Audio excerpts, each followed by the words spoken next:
జాతీయ సనాతన ధర్మ పరిరక్షణ బోర్డును ఏర్పాటు చేయాలని తెలంగాణ జనసేన రాష్ట్ర అధ్యక్షుడు శంకర్ గౌడ్ డిమాండ్ చేశారు. తిరుమల తిరుపతి వెంకటేశ్వర స్వామి పవిత్ర లడ్డు ప్రసాదంలో గత ఏపీ ప్రభుత్వంలో జరిగిన కల్తీ విషయమై సనాతన ధర్మ పరిరక్షణకు జనసేన అధ్యక్షులు ఆంధ్రప్రదేశ్ ఉప ముఖ్యమంత్రి పవన్ కళ్యాణ్ చేపట్టిన ప్రాయోజిత దీక్షకు సంఘీభావంగా హైదరాబాద్ హిమాయత్ నగర్ టీటీడీ దేవస్థానం వద్ద మౌన దీక్ష చేపట్టారు. తిరుమల తిరుపతి దేవస్థానం లడ్డులో గత ప్రభుత్వం వైసీపీ నాయకులు కల్తీకి పాల్పడ్డారని, వారిపై కఠిన చర్యలు తీసుకోవాలని కోరారు.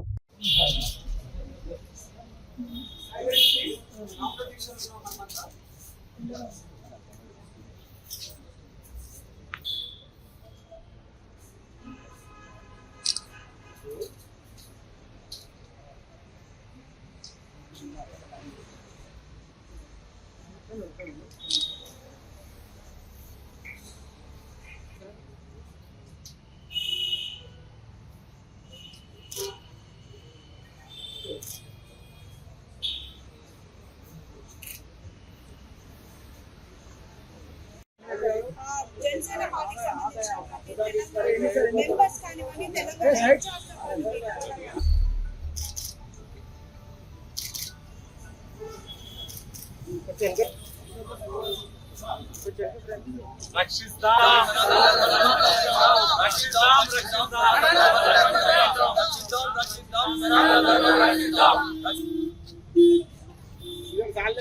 జాతీయ లెవెల్లో బోర్డు ఏర్పాటు చేయాలి.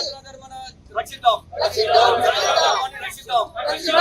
లెవెల్లో బోర్డును జాతీయ లెవెల్లో బోర్డును జాతీయ లెవెల్లో బోర్డును పోరాడతాం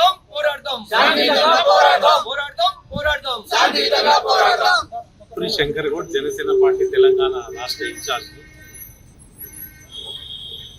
ఈ లడ్డు ఏదైతే గతంలో వైఎస్ఆర్సీపీ ప్రభుత్వం ఉన్నప్పుడు నెయ్యి చాలా అగ్గువకు తీసుకొచ్చి 300 రూపాయలు 310 రూపాయలు తెచ్చి ఏదైతే నెయ్యిని లడ్డూలో కలపడం జరిగింది.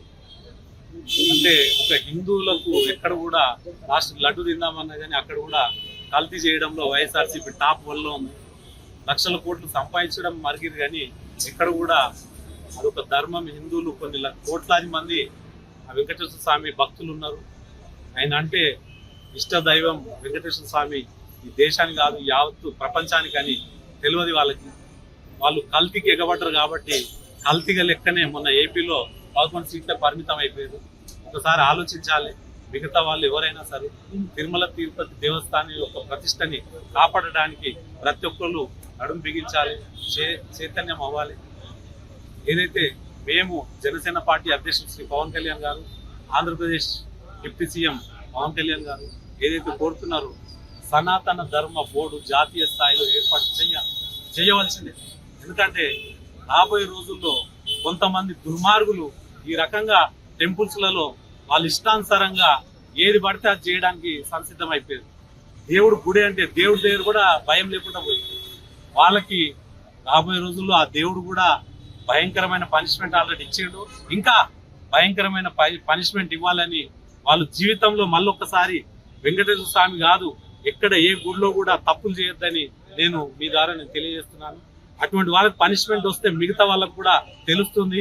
నేను ఆ వెంకటేశ్వర స్వామిని కోరుకుంటున్నప్పుడే సర్వనాశనం అయిపోవాలని కోరుకుంటున్నాను. నేను వాళ్ళ కుటుంబాలు ఏదైతే వెంకటేశ్వర స్వామి డబ్బులు తిన్నారో వాళ్ళు సర్వనాశనం అయిపోతారని మీ ద్వారా నేను తెలియజేస్తున్నాను.